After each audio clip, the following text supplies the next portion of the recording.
Solomon ranks among the most iconic kings in history. As one of the most prosperous rulers ever, he was also among the wealthiest men the world has ever seen. In the Bible, he is not only noted for succeeding his father, King David, on the throne of Israel, but also for his unparalleled wisdom and extraordinary achievements, the foremost being the construction of the first temple in Jerusalem. To give you an idea, although Solomon is not mentioned in the biblical text until the final days of David are recorded, his name appears about 300 times in the Old Testament alone, and at least 12 times in the New Testament. However, Solomon's name is also cited in non-biblical writings and involved in Jewish legends that link him to a series of mystical and even dark practices, such as a supposed control over demons.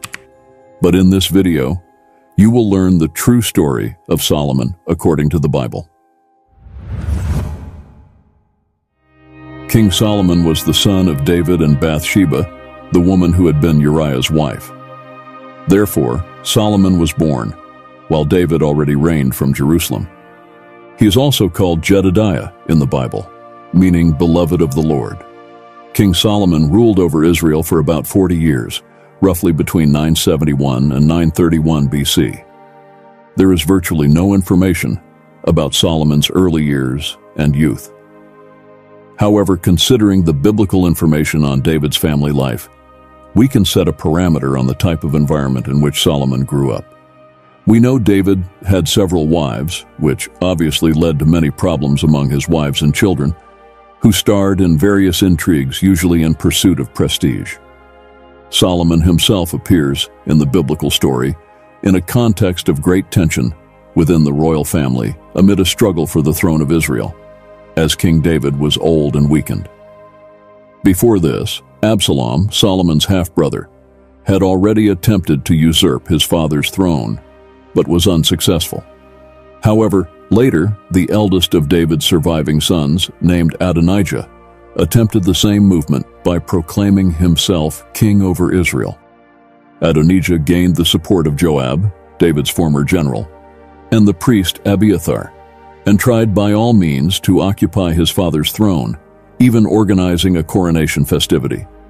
When Bathsheba, the prophet Nathan, the priest Zadok, and other allies learned of Adonijah's plan, they worked to remind David of his yet unfulfilled promise regarding Solomon, that he would be his successor. Thus, David ordered Solomon's ascent to the throne, and he was crowned king in Israel, anointed by Zadok. Likely, King Solomon was no more than 18 years old when crowned. Solomon's reign was lengthy, spanning 4 decades of governance. Scholars debate whether his reign occurred roughly between 971 and 931, or between 960 and 920 BC, with the former possibility being the most likely. Right after David's death, King Solomon followed his father's instructions and acted accordingly to consolidate his position as king and dismantle his opposition.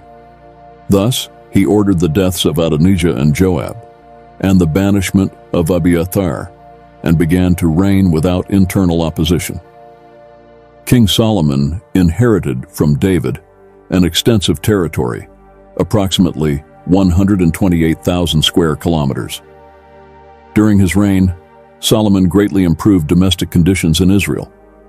He replaced the old tribal divisions with a division of his territory into 12 administrative districts, each having an officer commissioned by the king.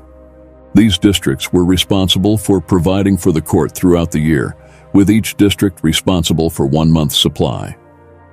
The daily provisions list was quite onerous, and, according to the record in the first book of Kings, chapter 4, included 9,000 kilos of flour, both fine and common, 30 cattle, both stall-fed and pasture-raised, 100 sheep and goats, in addition to deer, gazelles, roebucks, and choice fowl, serving as table delicacies. Many people think this amount is fanciful, yet they forget that these foods were destined for the entire Israelite court at its peak, likely including all officials, officers, and the extended royal family. Many scholars believe this quantity probably fed more than 12,000 people. King Solomon's court was quite complete and organized. and his government aides were called princes. In the military realm, King Solomon also made significant improvements. He introduced chariots and cavalry into his army. He also provided new roads and established frontier fortresses to guard trade routes. Speaking of trade, commercial activity was the strength of Solomon's reign. He controlled trade routes and established strategic points of operation that brought him much revenue. So much so that silver became as common in his kingdom as stones and cedar, enabling him to live amid a splendor of riches never seen before in Israel. Solomon also gained good revenue from fees charged to caravans